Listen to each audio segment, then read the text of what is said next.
mention that. I was here on Zoom. We played me, Chad, in my house. Williams, Chip, and another Josh Graves, who I know of. Yeah. And then, we played in the Tiger Rope I had to move it. Saturday. Oh, nice. And we got rained out. So it's not How are you, buddy? free. Tired. You play golf with me. I'm worn out. It's hot. Welcome to the Lawrenceburg Redevelopment Commission meeting for August the 8th, 2022 in the Lawrenceburg Council Chambers. Ms. Brookbank, could you give us a roll call? Executive Director Brian Messmore. Here. President Richard Richardson. Present. Vice President Lenny Fryman. Here. Secretary Kevin Schaefer. Here. Member Janie Wilson. Here. Member Brian Johnson. Here. School Board Member Brian Jansen is not here, and City Attorney Dale Walton. Here. Thank you. Appreciate that. If we've had a chance to review the minutes from the previous meeting, I'll take a motion to approve those minutes tonight. So move. Motion by Lenny, second by Brian. All in favor? Aye. Aye. Any opposed? Nay. Motion carries. Do we have any announcements this evening, Mr. Messmore? Dell, are we moving forward with the Liberty documents this evening? So where we are Adding is, an agenda item if it's an announcement. yeah, I met with Kendall Bales, Maxwell Construction right before this meeting, and so remember we did the CMC method as our delivery method. That contemplates a pre-construction phase and a construction phase. The pre-construction phase is a flat fee for both entities, just to get us to a guaranteed maximum price and a substantial completion date. And then during the construction phase, the general contractor, who is Maxwell, we've already selected, will operate off a percentage of the project cost, which we already have soft, pretty hard budget, and which has got some play. So what I suggested is that Mr. Messmore, on your behalf, schedule a meeting at Maxwell Construction and have Ron Novak from the drawing department, and he can bring whoever he likes, and Kendall Bales and Brian and me. And the reason I'd like to do it at Maxwell is because Maxwell is going to take notes and put them directly into the AIA documents, because you have to purchase the software that locks in these. They're just very specific construction contracts. We just want to get the basic terms that are agreeable to you, the board, and lock those in, and then put them into a technical document. And that's been the only hang up, because the drawing department, which is what they're supposed to do, they submitted a proposal, but it's not an AIA format. We just need the construction documents to be in this weird format. They have those capabilities at Maxwell. So if we just meet there, we can say, okay, here's your numbers. Great, good, put them in the documents, and then we'll roll right back into approval at a work session for you guys. And we should be able to knock all that out in an hour or two at Maxwell's, and we should be able to do that hopefully within the next 2 weeks at Mr. Messmore and Mr. Novak's schedule permits. Mr. Bales indicated they'd be available whenever. So just a little bit of a delay in terms of the technical documents, which I wanted to avoid, but of course you've got 4 entities essentially, and everyone's got a contract more or less, right? So it just makes it a little more, it's taken longer than we wanted it to take. So if we do it this way, we can nail it down and be done and start work, because that's everyone's desire. I've been talking to Dan and his folks, and they're ready to go, and they're waiting on us, and I get that. And just to let you guys know, and Brian knows this, I mean, when we did the AIA contracts for the school project, again, a much bigger project, I mean, it was 6 months of trying to get these construction contracts the way they need to be. I don't expect that at all, but it just takes longer than even I want them to take. So I think we'll nip it in the bud by setting that meeting, and Kendall's great with that, and we talked about the general terms that need to go in. We just have to plug them in, because we don't have, for example, we don't have the same scope proposal from Maxwell that we just got from drawing department. So that'll be the procedure then. You'll meet together, come up with the documents we need, and then come back at a work session. We'll vote on it at that time. If that pleases the board, yes. Yeah, Does anyone have an issue with that course of action? so if we get that done, I would want to call a special meeting and not wait till the next. Right. That's the point. Yeah. As long as we're all amenable to a work session at some point in the near future, we should be good. That sounds good to me. Thank you. All right. Are there any other announcements? Mr. Messmore, any from the board? No? All right. Ms. Brookbank, can you provide our financial report for us? As of August 2nd, 2022, the balance for redevelopment is $1,906,787.79. And after monies committed to projects, it's $1,587,040.69. Any questions in regard to that? If not, we'll move on to new business, of which there is none. So we will move on to old business. And Director Messmore, we have residential lot development back on the agenda. Yeah. Seems like it never goes away. It doesn't, does it? Like an old friend. So I guess everybody knows how we got here. We have 6 residential lots. We we advertised them in local papers. We had no respondents. So we talked about not reducing our specifications, but keeping those specifications where they are, including the price of the lot, and try to reach a broader market. And we're not able to do that through a realtor. So so we can't do that. So we've tossed this idea out around a few times about the possibility of number one, either let them set and wait and continue, and just maybe somebody will come along and offer us what we're asking for and meet the specifications that we've set forth, or take another step perhaps and hire our own architect and have them design a home, rendering, bill of materials, taking into consideration each location throughout the community, the surrounding structures, the history of the neighborhood, adding value to that neighborhood. In return, we would receive the renderings and bill of materials set as close to our specification, our original specifications as possible. And then we could go out for RFPs for local developers to purchase and build those homes that we have defined as the appropriate fit, form, and function in that community, and build a market home and sell it to a single-family user. So those are the options that I'm, bringing forth this time. I mean, it's so comments, questions.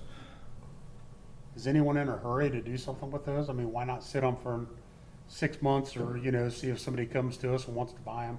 I'm still in the same thought as, I really would like to see a citizen end up with it versus a developer.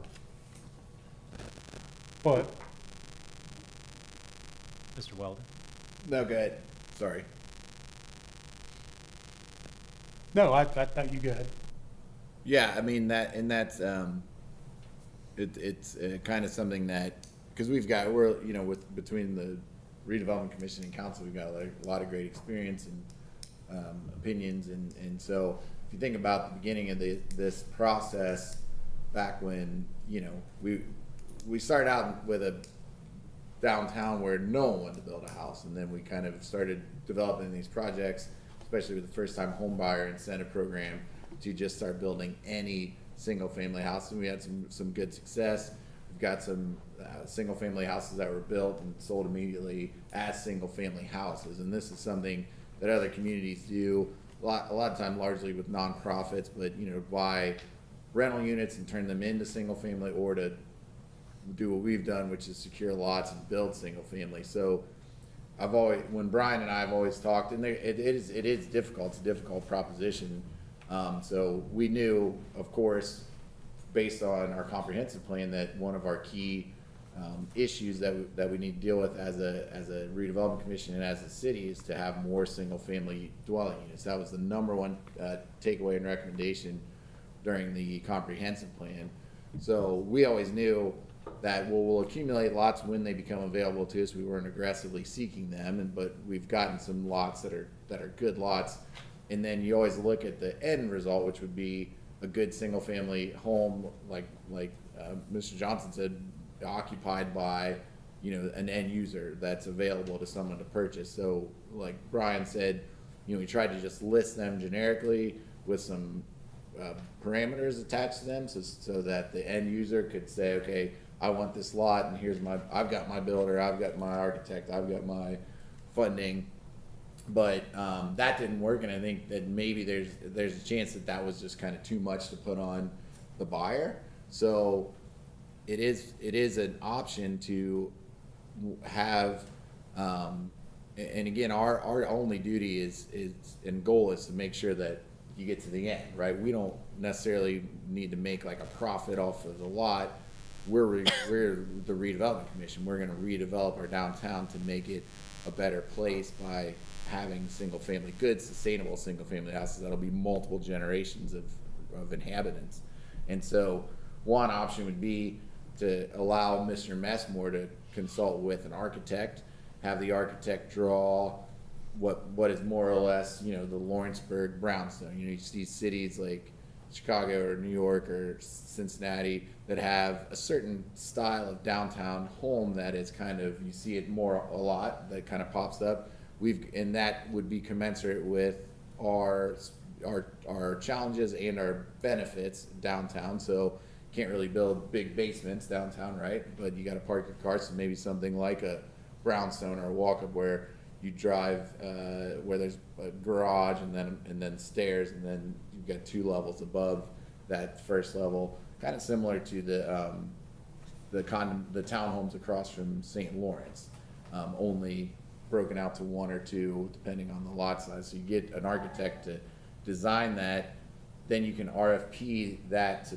builders, and the builders can come forth and say, I will build this on some of the lots or all the lots or one of the lots, and then we make sure that they pass on the savings from the combination of getting the lot at a reduced rate from us and the Main Street programs that are available to them, and make sure that savings all goes to the buyer, so that any of our Lawrenceburg citizens could buy the home, and then we've accomplished our goal of facilitating building a house that will be lived in by multiple generations, and improves the overall inventory of single family homes in the downtown. Yeah, so my thought was, it seems to be a little bit cumbersome or not even possible to reach a broader market, so I thought about, let's change the market from, you know, the individual to the developer. And it seems to be plenty of developers who would be interested in, always has been, in building single-family residential in downtown. Of course, again, we still have minimum bid prices on these lots, and as far as I know, we have not decided that we would waver from that, at least not yet at this point. So that was kind of the angle, the different market, different, you know, build a market home, spec home, and have single-family homes available to the general public for purchase. Or do nothing. I think that's an option too. Well, like I said, just my opinion is I'd like to sit on them for another, I don't know, maybe 6 months until next year when the next building season really hits, because I think it's starting to slow down now because we're coming up on the weather. I mean, they're not really eating much really down there, those lots. I mean, what do you got to have somebody mow them once a month now? Yeah, we are. I'm just, I don't know, it's just my thoughts. And the economy. Maybe somebody else would like. Where it's at now, everything costs triple. So builders' costs are triple, their waits are forever. I'm waiting 12 weeks for 4 windows, so things like that. So maybe waiting, maybe things are gonna improve. I don't know. I do know there's people that's been interested down here. They've talked to me about it, but I mean, $6 for a 2x4 right now. And I think, you know, if we sit around here and we don't really have to sell it right now. but just sit around and see what happens in 6 months, or like Brian said, or a year, and see where we're at. See if the economy, if it straightens up and maybe they can afford to build. And that's the kind of way I feel too. I think I'd like to see us sell them to the people here in town. They want to build. Well, that sounds like the flavor of the board is to sit on the properties and reassess in 6 months or so and see where we're at with the economic situation and move forward with redevelopment commission at that time. You got a motion in the form of a Do we motion? need a motion for that, Or just talking? I think it's Just just, sit on it. we know, because we're not changing anything, it's just status quo at the I think if moment. somebody comes to you with a decent offer, another part of the thing that I'm thinking too is, and maybe they could, maybe they'll bring something different to the party than just a standard, maybe it'd be unique. I mean, I don't know. And plus, we've already got the money into the lot where we bought the house and did the demo. I really don't think that we should throw any more money at this point into the design aspect of something that I think we just sit on it, because like I said, I don't think they're too hungry, they're not starving, they're lying.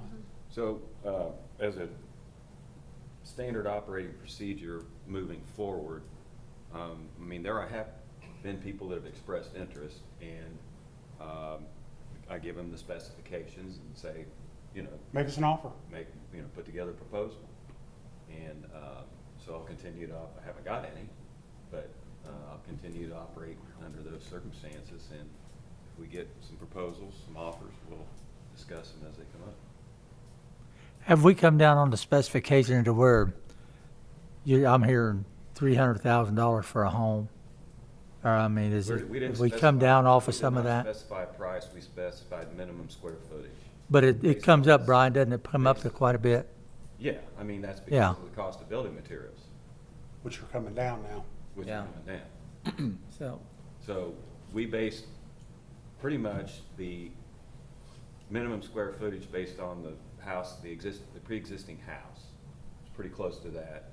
And then I think on 342 West High, the larger lot, just because of the size of the lot and the location, we increased that size a little bit. But yeah, we didn't specify price, but the cost per square foot. well, yeah, for what we was telling they need to put in, it was going to average up to around 300. It's a lot of money for a person to come up with right now. $300,000 home and what you'd have to pay a month. There's no doubt some people. That 300,000 might be 250 next, in a Or month. might be might be 200,000. Right, that's what I'm saying, Yeah. let's see where the economy goes, and They keep raising the interest rates for loans, so not a good time. All right, well, sounds like we've got our plan moving forward. Thank everybody for that. Main Street report, Mr. Messmore. I see Michelle's not with us tonight. You she's haven't. not- She is enjoying some vacation time, I believe. So. Cool. But Well, as we've been usual, provided- we always include the report because we fund the program, and I know you folks occasionally hear feedback on it throughout the year and put it in there for your review. I'll tip my hat to Main Street again for what they do, because filling out the application and verifying all the documentation that's required to make a payout and to maintain the integrity of that system. They do a fantastic job. It's a big process. Yeah, it's not easy. It's not their favorite thing to do.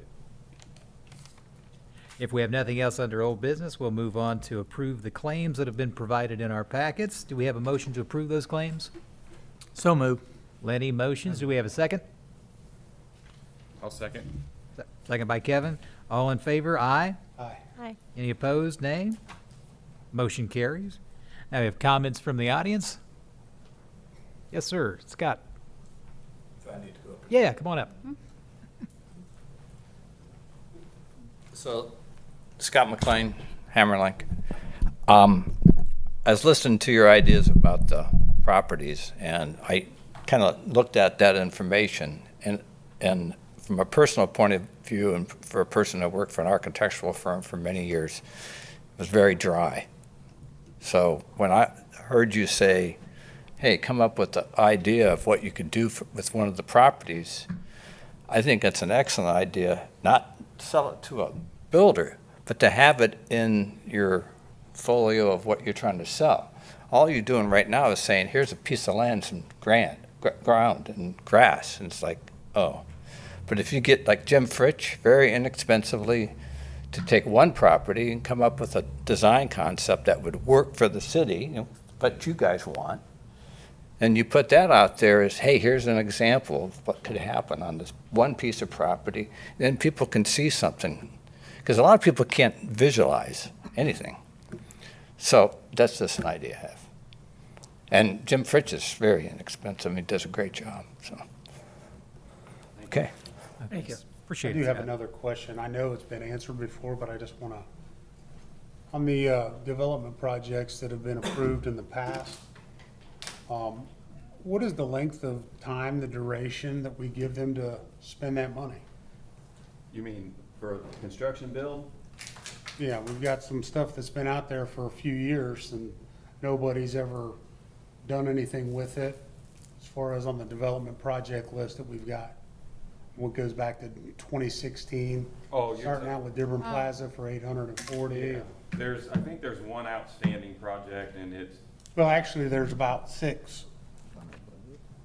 And then one of them goes back to 2019. The athletic club. yeah, that's the only one that Yeah, I mean, we're going on 4 years it's been on there.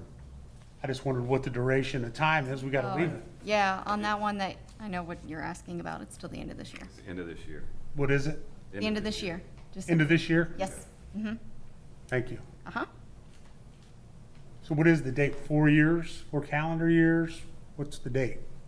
We just put a random date in the contract when we, That one had the actual date in the contract. Okay. Because I just checked it, so. I think That's all I know. It's an agreement, so it could vary based on the size of the project, how many years it would be accessible. Now, obviously, 4-speed, theirs is there because they aren't complete. They do not have an occupancy permit. I don't know what the date is on that. I'd have to look. I just in general, But, I just wondered yeah. what the general time frame is. I mean, it's like, the Atomic Arcade. That's, that goes back, not quite a year, but getting close to it. Yeah. Like, is there any movement on that? Yeah, he's close to his occupancy permit. Is he? Yeah. Cool. Yeah, he's doing well. And, there's a guy that stays after it.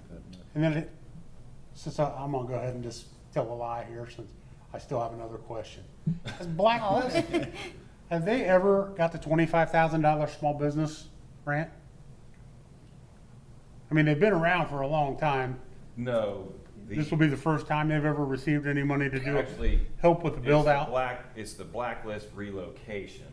This. We're assisting these them. I dollars understand that. Go for the build out of 233 Walnut. Mhm. Yeah, I understand. Yeah.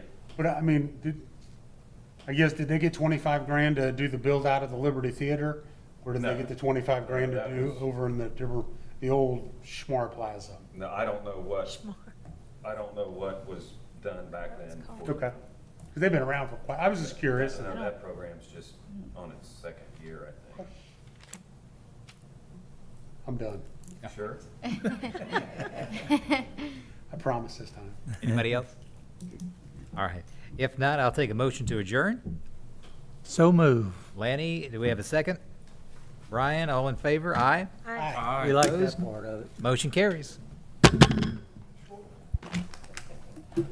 All right. Hey. But the hate balls kind of settled down a little bit since